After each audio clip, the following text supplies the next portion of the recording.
Welcome to Music Tech Explained, the visual approach. My name is Edgar Rothermich, author of the best-selling book series Graphically Enhanced Manuals. In this video, I will demonstrate the new plugin DeEsser 2 that was introduced in the Logic Pro 10 update 10.4.5. Please be aware, there's quite some vague and inaccurate information out there about this new plugin, even in Logic's Quick Help. I hope in this video I can clarify those misconceptions. So let's get started. I also released a new book, Logic Pro 10 What's New in 10.4.5, available on my website logicprogem.com. On 78 pages, I provide more detailed information about the DeEsser, plus coverage of all the new features and changes in this Logic update 10.4.5. So, DeEsser 2, a brand new plugin that comes with the 10.4.5 update in Logic Pro 10, a new addition to the audio effects plugin category Dynamics. The old DeEsser is still available if you open the plugin menu by holding down the Option key, click on the button, then you will see the legacy folder, and here you have the old DeEsser plugin. So a DeEsser is basically a limiter that only applies the gain reduction to a specific frequency band, especially the high frequency band where you have sounds like S, high S sounds that you want to reduce. What makes the DeEsser 2 special is that it's based on the legendary DBX 520 or DBX 902, which uses a special type of deessing using split band technology. I explain all the details with lots of graphics on 11 pages of my new book Logic Pro 10 What's New in 10.4.5. Here I will give just a quick rundown with the explanation of the various controls to get an idea how the DeEsser 2 works and what's special about it. Let me break down the functionality of the DeEsser into 5 components. We have component number 1, the most important one, that is the split frequency band. Split frequency band, you decide a specific frequency range of your audio signal that is used in the DeEsser. The second component is the actual functionality of the limiter, because the DeEsser is technically a limiter, and you determine with that range button down here what part of that audio signal the limiting is applied to. So is the gain reduction applied only to that split frequency band, if you select that button, or to the entire frequency, to the entire audio signal by clicking the white button. The third component is the maximum gain reduction. That's the control here. That means you can determine what's the maximum gain reduction will be. Even if the limiter wants to reduce the signal by 30 dB, depending on the setting, it will only limit as much as you set here. 5 dB, 10 dB, to a maximum of 25 dB. Component number 4 is the mode selection.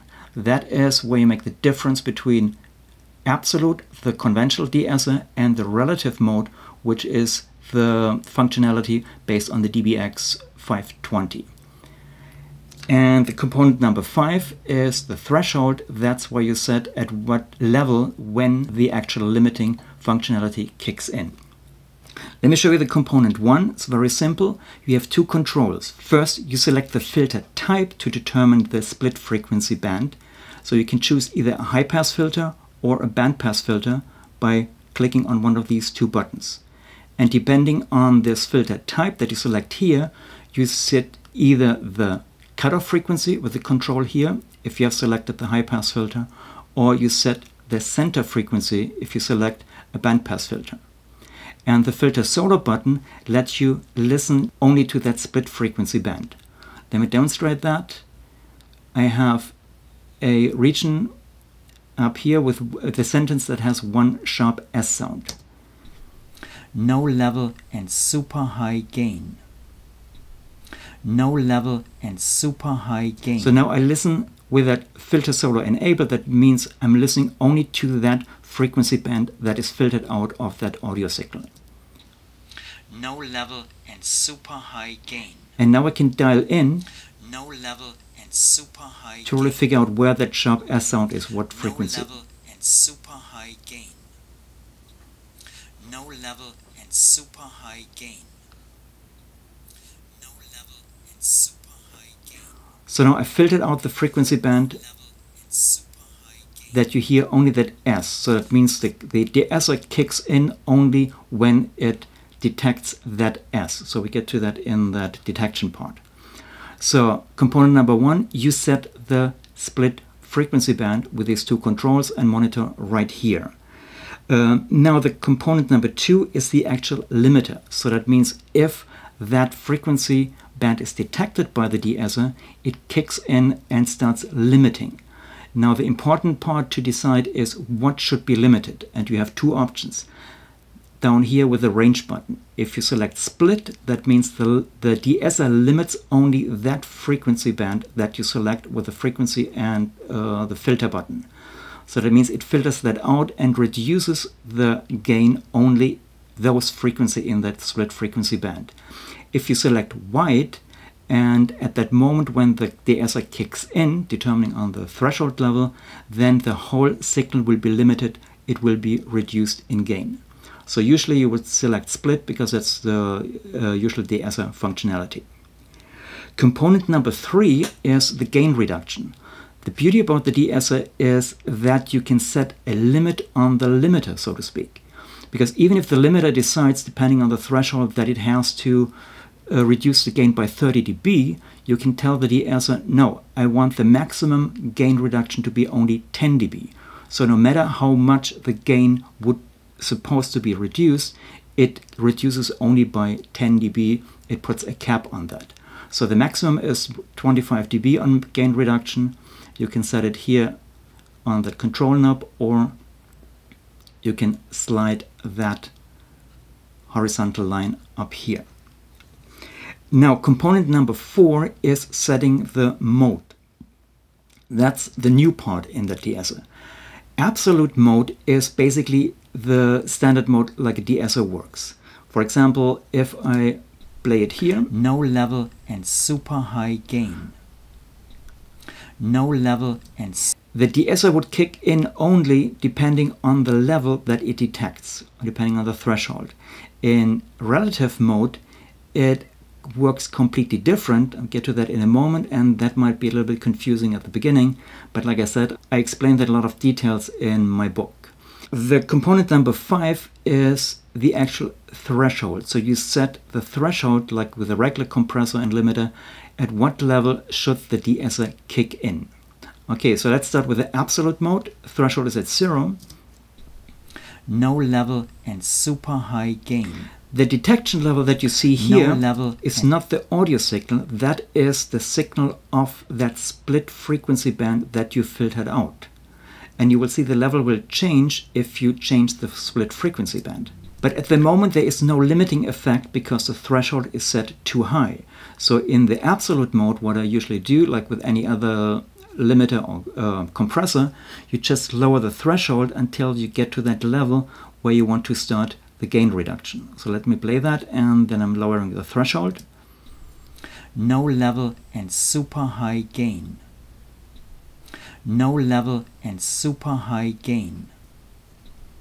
No level and super high. And what you see here at the moment, the signal of the split frequency band, if that exceeds the currently set threshold, then the DeEsser starts to reduce either the split frequency or the entire full frequency band. And what you see is that meter, the blue meter, turns yellow to indicate that you're above the threshold, and that yellow portion relates to the actual gain reduction that you see here on the reduction meter. So if you have like a 5 dB above the threshold, then you will see here a 5 dB gain reduction. So make sure that you're not confused with a different scale, because right now here you have like 30, minus 24, minus 20, but here is a much higher resolution, so it's not the equal length. Just look at that again. No level and super high gain. For example, if I would lower it more, so the gain reduction would be much higher. No level and super high gain. But as you can see here, it is limited to 5 dB. And super high That's gain. the maximum gain reduction that I allow. No if I level increase and that, super high gain. No level and super high gain. so you would see that you would have like a 21 dB gain reduction. If that would be too much, then you like I did before, you can limit no level and super high gain. No level and super high. How much you want to reduce that. Now, relative mode is a little bit more complicated to understand, so please refer to my book where I have the various graphics to explain that in more detail. I'm starting with a different region that has no S sounds. So the threshold is set to 0, and here's what happens. No level and no gain at all. No level now and the no meter gain at all. Starts at 0 dB and goes no level downwards. And no gain and at it's all. only blue. There is no level and no. There is no gain reduction. That means if threshold is at 0, there will be no gain reduction.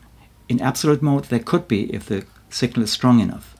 But in relative mode, threshold 0 means DeEsser is off. And here's how to interpret the meter. If you play a signal no level and you no only see a blue bar, that means no level. The portion of the full frequency band is higher than the level portion of only the split frequency band. What that means is no reason for the compressor to limit the signal. Now when I reduce the threshold, that horizontal line moves down accordingly. No level and no gain at all. No level and no gain at all. But the signal is still the same, it stays blue, because there is no S sound in it. No level and no gain at all. Let's compare that with that region. No level and super high gain. Now you see it stays blue, goes downwards from the horizontal line, and when the S kicks in, it goes upwards. You see the yellow line. That means the level proportion of the split frequency band at that moment is higher compared to the full frequency band. Let me show that again. No level and super high gain. So the threshold is an absolute threshold for the relationship between the level of the split frequency band and the level of the full frequency band. No level and super high gain. If I set the threshold higher, no level and super high gain. It still kicks in, but with a lower gain reduction. The same procedure, the more you lower the threshold, the higher the gain reduction. No level and super high gain. No level and super high gain. No level and super high gain. And again, you can cap the maximum reduction with the maximum reduction meter. And here's another example with even more S sounds. This is a test for the DeEsser. This is a test for the DeEsser. This is a test for the DeEsser. This is a test for the DeEsser. This is a test for the... So again, with the threshold, you not determine the absolute threshold when the S sound reaches a specific level. You determine when the relationship, the level relationship between the split frequency band and the full frequency band reaches a specific level. So it's a relative level difference. So the reason why you would choose that is the relative mode has one big advantage, because it doesn't look for a specific absolute level when the threshold kicks in, but always compares the split frequency band level with the full frequency band level.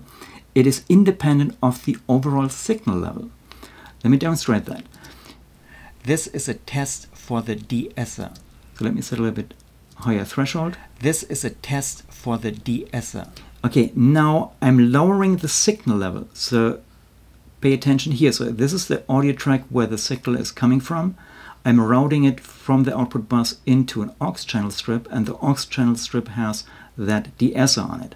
So that means now if I lower the level, then the overall signal level going into the DeEsser will be lower.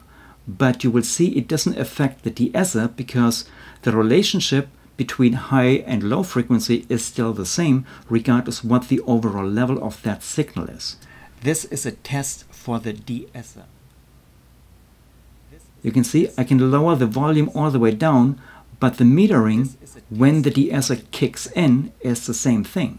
So that means you can reduce annoying S sounds independently what the signal level is. For example, the speaker goes close and wider away from the microphone, or it has a higher dynamic. That is the main advantage. And in comparison, this is a test. If I go to absolute mode, this is a test for the DeEsser. This is a test for the DeEsser. This is a test for the DeEsser. So that is set to a specific threshold. Let me give it lower. This is a test for the DeEsser. So the DeEsser kicks in when it reaches a specific threshold. But now if I would lower the signal, the incoming signal into the DeEsser, at some point it goes below that point and the DeEsser would not reduce the S sounds. This is a test for the DeEsser. I lower, and what I'm doing, I'm lowering the absolute volume. And so with a reduced volume, the DeEsser would not kick in because it looks for the absolute level of the split frequency band and not the relative level between those two. If I switch back to relative mode, and you can see it doesn't matter what signal level that is, it is always looking for the relative signal between the two frequency bands. The split frequency band, high frequency, and the full frequency band, the complete audio signal. I hope you get an idea. You have to play around a little bit to figure it out, and reading the 11 pages in my book, hopefully it will help you to understand. It is an extremely useful audio effects plugin now available in Logic Pro 10, so have fun using it. This is a test for the DeEsser. Okay, that sums it up about my coverage of the new plugin DeEsser 2, another great addition to the Logic Pro 10 plugins. For more in-depth explanation of all the new features and changes in this update, please check out my book Logic Pro 10 What's New in 10.4.5 with information and details that you won't find anywhere else. Don't forget to read my free Logic